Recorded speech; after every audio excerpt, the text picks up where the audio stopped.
वह भी मैं यहाँ से सोच के जा रहा हूँ।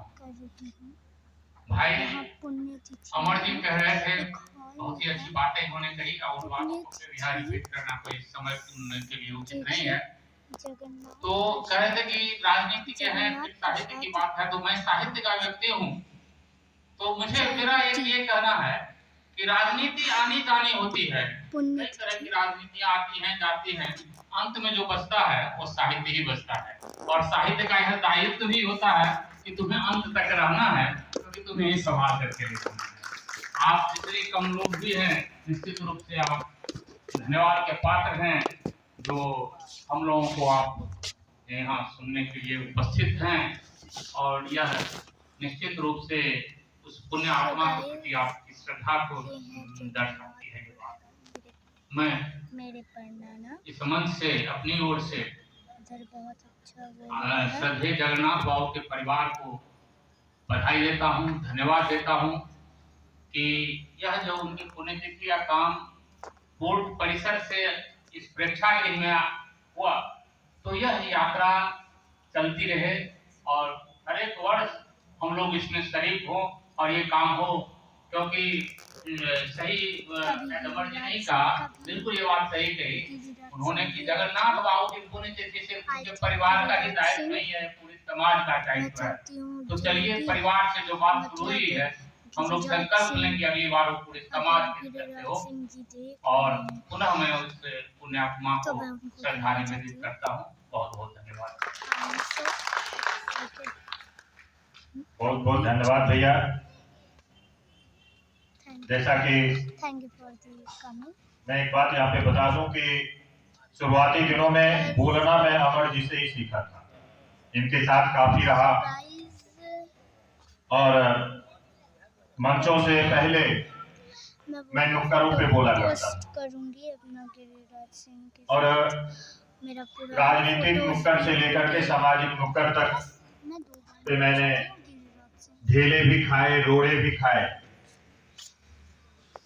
लेकिन विराम दूं उसके पहले मैं इतना जरूर कहूंगा, यहाँ पे जो भी लोग बैठे हुए हैं और साथ में मंच पे जो भी सामाजिक सरोकार में अपना नाम, मेरा आवाज सुनाई नहीं दिया इसलिए मैं रिपीट की हूँ। और सामाजिक सरोकार गिरिराज सिंह से 2 बार मिल चुकी हूँ अब। जब आप लिस्ट बनाएंगे और ये मेरे किसी संगठन का, तो उस समय लिस्ट में अपना नाम जब लोग देने लगेंगे तो आप उठता जाएंगे।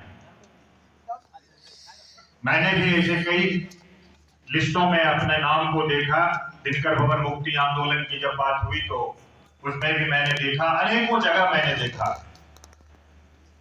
तो लिस्ट लंबी मत लिखिए, लिस्ट में अब ये मत लिखिए कि 100 लोग हैं, काम करने वाला 2 ही होता है, बाकी के जो 98 होते हैं ना, आपके करे धरे से फूल चढ़ाने आए। ये मैंने अपने छोटे से जीवन में बड़े बड़े जगहों और पे उनको देखा, सम्मानित किया गया है। और इस बात को यहाँ जब देखा तो मुझे लगा कि एक और अनुभव से आपने जगन्नाथ बाबू को छोटे से मोबाइल गिरने वाला था अभी, दायरे में सिमटाने की कोशिश की। ऐसे भी अभी मैं 10 साल की हूँ। जिन लोगों तक खबरें गई वो लोग नहीं आए। बहुत सारे लोग, मैं जानबूझ के जब विराम ले रहा है यह कार्यक्रम तो मैं बोलना चाहता हूँ, माफ करेंगे ऑर्गेनाइजर जो भी है। आप जगन्नाथ बाबू को केवल लॉयर में नहीं मान सकते। जगन्नाथ बाबू केवल एक वकील नहीं थे कि वकील को तकलीफ हो जाए कि वकालत खाना में ये कार्यक्रम करेगा। जगन्नाथ बाबू केवल एक स्वतंत्रता सेनानी नहीं थे कि स्वतंत्रता का सेनानी के परिवार ये सोच ले कि ये कार्यक्रम केवल मेरा है। जगन्नाथ बाबू केवल एक छात्र आंदोलन के पुरोधा नहीं थे कि छात्र आंदोलन के लोग आए और निकल जाए, क्योंकि सिर्फ हमारा फैमिली है। अमर जी ने बिल्कुल ठीक कहा। पता है फैमिली बहुत कम। अगर आप में 2 घंटे बैठने का धैर्य नहीं है, यहाँ से जाने के बाद आप 3 घंटे तक बैठ के मोबाइल चलाइए, लेकिन किसी के बारे में, अपने अतीत के बारे में, अपने अतीत के गौरव के बारे में बोलने कहा जाए तो लंबी लंबी बात करेंगे, लेकिन बैठने में तकलीफ होती है। और कई एक मंच, ऐसे ही मंच ने एक से एक राष्ट्रीय स्तर के मंच पे भी मैंने इन बातों को महसूस किया है, तब कहीं जाकर के दिल में तकलीफ होता है। और एकदम से अमन जी ने बिल्कुल सही कहा, अगर यहाँ पे 2 मिनिस्टर बैठे रहते या कोई बड़े सेलिब्रिटी रहते तो यहाँ की कुर्सियां भर जाती, वहां पे बुलाने की आवश्यकता नहीं है। कार्यक्रम अगर मेरी बात कहें, मेरे हिसाब से 100 से 110%, 110% यह कार्यक्रम सफल रहा।